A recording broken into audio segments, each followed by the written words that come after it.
Assalamualaikum warahmatullahi wabarakatuh. Sebelumnya, perkenalkan nama saya Fikra Mirza Rizky, NRP 5017231024 dari kelas Vulkanologi. Di sini saya akan membahas chapter 4, yaitu yang berjudul Erupsi Gunung Api, dari buku Geologi Gunung Api Purba. Nah, secara pengertian, erupsi gunung api ini adalah proses keluarnya magma dari dalam bumi menuju permukaan. Proses ini dapat berupa ekstrusi dan juga intrusi, di mana ekstrusi ini magmanya itu keluar dari ke permukaan bumi, sedangkan intrusi itu magmanya membeku sebelum mencapai permukaan. Dari kedua erupsi tersebut bisa memiliki hasil yang berbeda, di mana ekstrusi ini menghasilkan batuan ekstrusif seperti batuan beku luar dan batuan piroklastika, dan untuk intrusi itu menghasilkan batuan beku intrusi dangkal atau shallow intrusions, yaitu magma yang membeku di dekat permukaan bumi. Kedua proses di atas itu masuk dalam kategori erupsi gunung api karena terjadi di wilayah vulkanik dan mengandung gelas gunung api. Kemudian ada intrusi dangkal, di mana ini termasuk bagian dari erupsi gunung api ketika terjadi di lingkungan vulkanik atau di dalam tubuh gunung api. Biasanya berasosiasi dengan batuan ekstrusif di sekitarnya. Namun jika intrusinya hanya menerobos batuan non-vulkanik, kayak sedimen atau malihan, itu tanpa batuan ekstrusif, maka belum tentu hasil itu berupa erupsi gunung api. Jadi bisa kita lihat skema dari struktur gunung api. Ya ini lebih ke kita melihat bagaimana proses erupsi dari gunung api dari intinya dan juga yang ada di keluar ini. Kemudian klasifikasi erupsi berdasar asal usul dan penyusun, di mana ada tiga, ada erupsi magmatis, itu menghasilkan bahan padat langsung dari magma, jadi dia berupa produk primer, dan bahan dikeluarkan ini berupa lava, bom vulkanik, lapili, dan juga abu vulkanik. Kemudian ada erupsi freatik atau hidroklastika. Itu terjadi akibat interaksi antara magma panas dengan air tanah, sehingga menghasilkan uap air dan gas yang bertekanan tinggi. Bahan padat yang dilontarkan ini berasal dari batuan samping atau batuan tuanya, jadi bukan dari magma barunya. Contoh letusan itu ada di letusan kawah Sinila yang melepaskan gas beracun dengan fragmen batuan tua, termasuk batuan gamping. Dikenal juga letusan sekunder, jadi terjadi ketika material panas ini berinteraksi dengan air permukaan. Adapun erupsi freatomagmatis itu transisi antara erupsi freatik dan magmatis, jadi melibatkan bahan dari batuan tua dan sebagian dari magma baru. Terjadi saat magma panas ini berinteraksi langsung dengan air tanah, air laut, ataupun air danau dan menghasilkan tekanan uap tinggi. Biasanya diawali dengan letusan freatik, kemudian berlanjut ke freatomagmatis, dan akhirnya menjadi magmatis. Kemudian terjadi pada gunung api yang lama tidak aktif, ketika air tanah ini sudah banyak terakumulasi di tubuh gunung. Jadi ini bisa kita lihat ada eh, proses dari erupsi magmatik ini sendiri, dan ini ada proses dari erupsi freatik. Jadi dia berinteraksi langsung dengan aquifer yang ada di bawahnya dan menghasilkan uap tekanan tinggi.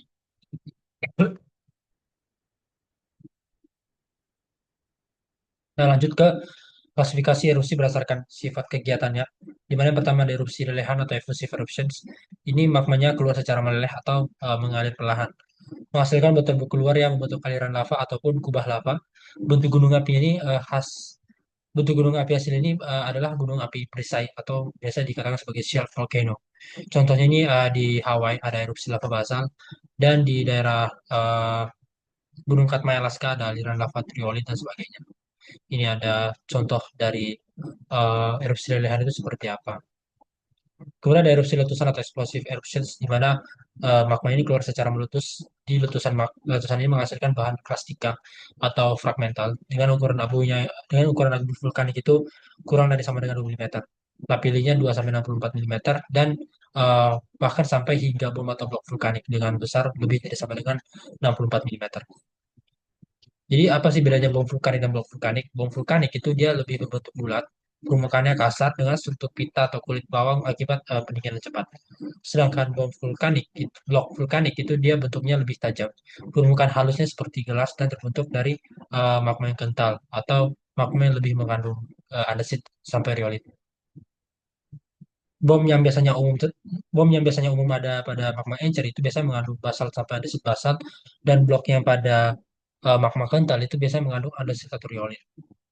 Bentuk bentang alam kecil itu berupa maar dan khusus sinder, dan bentuk bentang alam besar itu berupa kaldera. Ini adalah contoh dari erupsi letusan di Gunung Krakatau. Nah, adapun kombinasi erupsi efusif dan eksplosif, di mana terjadi pergantian antara lelehan dan letusan, serta diselingi masa istirahat yang bisa singkat ataupun bahkan bisa ribuan tahun. Umumnya dimulai dengan adanya letusan eksplosif, kemudian diikuti lelehan lava yang membentuk aliran atau kubah lava. Dari kombinasi erupsi ini itu bisa menghasilkan gunung api komposit atau gunung api jamak, stratovolcano. Kemudian klasifikasi erupsi berdasarkan lokasi. Jadi ada tiga, ada erupsi pusat, erupsi lereng, dan erupsi eksentris. Untuk erupsi pusat itu terjadi di kawah utama yang umumnya terletak di puncak kerucut gunung api utama dan merupakan tipe erupsi yang paling umum terjadi, menjadi saluran utama keluarnya magma. Adapun erupsi lereng, di mana terjadi di lereng gunung api utama, dan jika terjadi pada satu titik itu disebut erupsi terminal, dan jika terjadi pada beberapa titik membentuk suatu kelurusan, itu disebut sebagai erupsi celah atau erupsi linear.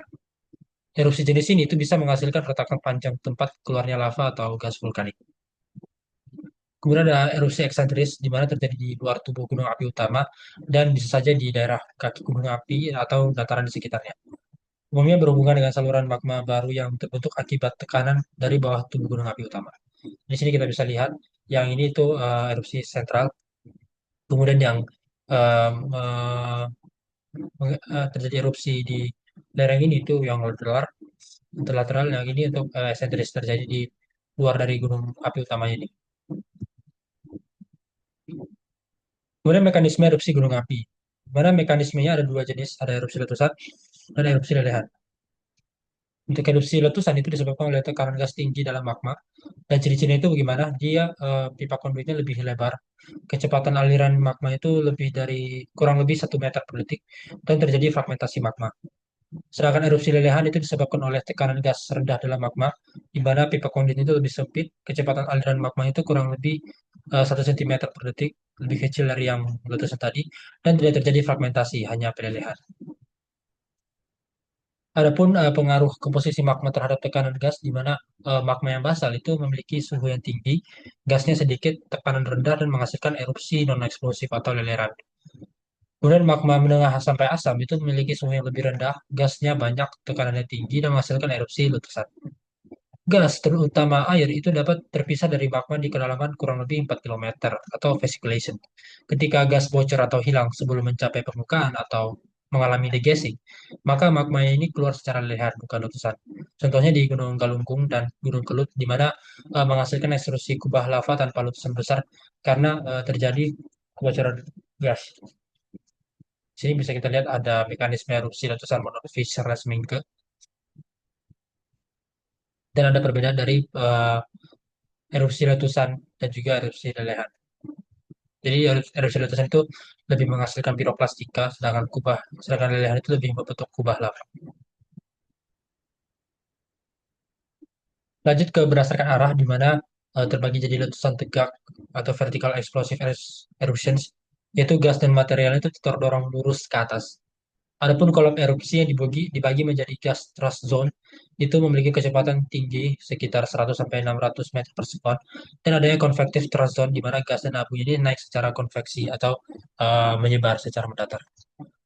Terus letusan besar itu bisa saja memberikan dampak yang bisa menghancurkan sebagian tubuh gunung api dan membentuk kaldera letusan. Contohnya di Gunung Krakatau. Ini untuk contoh gas thrust zone tadi. Jadi gas dan abu ini naik, kemudian dia menyebar secara mendatar.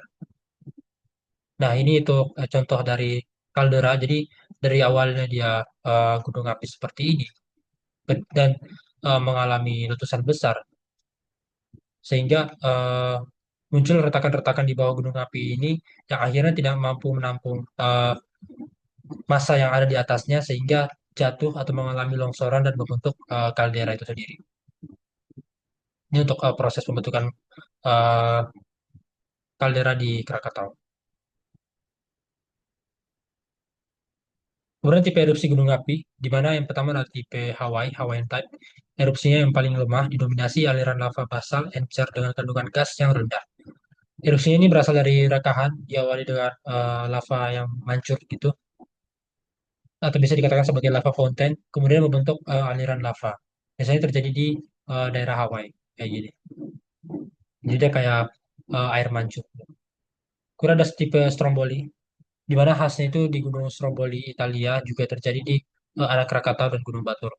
Letusan ini terjadi berulang tiap detik sampai jam, disertai adanya lontaran bom, lapis skoria, dan abu vulkanik. Di malam hari itu kayak tampak seperti kembang api vulkanik, menghasilkan bahan lontaran lebih luas dan kolam erupsi itu lebih tinggi dari tipe Hawaii tadi. Ciri khasnya itu sedikit mengandung air mata dan rambut pele, yaitu semacam material gelas vulkanik. Jadi ini kayak contoh kembang api dari tipe Stromboli.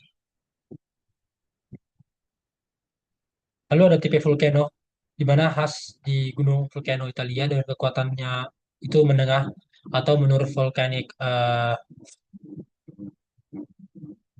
VEI itu sekitar 2 sampai 4. Jadi dia menyemburkan abu yang memiliki warna abu kehitaman dengan kolom erupsi 3 sampai 15 km dan durasi letusan itu pendek. Endapan erupsinya itu membentuk lapisan bertekstur gelas dengan pemilahan buruk dan kaya akan lubang gas. Ditemukan fragmen lapis tumbuhan, bom kerak atau bread crust, dan ada bom berbentuk kubis atau cauliflower shape. Lalu ada tipe Pliny atau Plinian type, dinamai dari Pliny the Younger yang mendeskripsikan letusan gunung Vesuvius. Erupsinya ini sangat kuat dan berlangsung berjam-jam hingga beberapa hari dengan kolam erupsinya sangat tinggi, menghasilkan endapan abu dan batu abu yang tebal, sering membentuk kaldera yang besar. Contohnya itu di Pompei dan Herculaneum yang terkubur akibat letusan ini. Dan tipe ultra Pliny itu dan ada tipe ultra Pliny yang merupakan bentuk ekstrim dari Pliny dan terjadi karena interaksi magma air dalam volume yang besar. Ini untuk gambar tipe volcano. Lalu ada tipe erupsi khas lain yang spesifik pada gunung api tertentu. Misal ada tipe Merapi yang ini. Jadi dia diawali membentuk kubah lava, kemudian longsor membentuk awan panas atau aliran piroklastika. Jadi ketika dia membentuk kubah, tiba-tiba itu ketika dia membentuk kubah lava, nanti kubahnya itu mengalami longsoran seperti awan panas atau Venus Gembel. Kemudian ada tipe Pele, di mana terbentuk sumbat lava padat.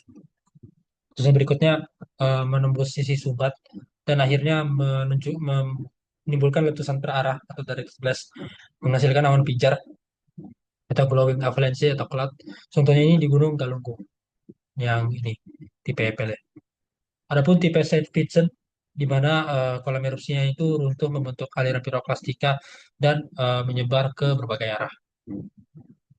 Adapun tipe Saint Helens di mana letusannya ini disertai longsor besar tubuh gunung api dan sumber material piroklastika. Dan lanjut ke indeks letusan gunung api atau Volcanic Explosion Index, di mana ini diperkenalkan oleh Newhall dan Self untuk menilai kekuatan letusan gunung api. Nah, di sini kita bisa lihat indeks letusan gunung apinya semakin tinggi, itu ledakan itu semakin besar. Semakin rendah, itu nilai itu eh, semakin kecil untuk indeks letusannya, atau bahkan semacam erupsi lelehan saja gitu. Nah, ini. Semakin tinggi nilai V, maka semakin besar volume bahan lontaran, semakin tinggi kolam erupsi, dan semakin lama durasi letusannya. Dan tingginya kolam erupsi itu berpengaruh terhadap penyebaran material ke troposfer dan juga stratosfer.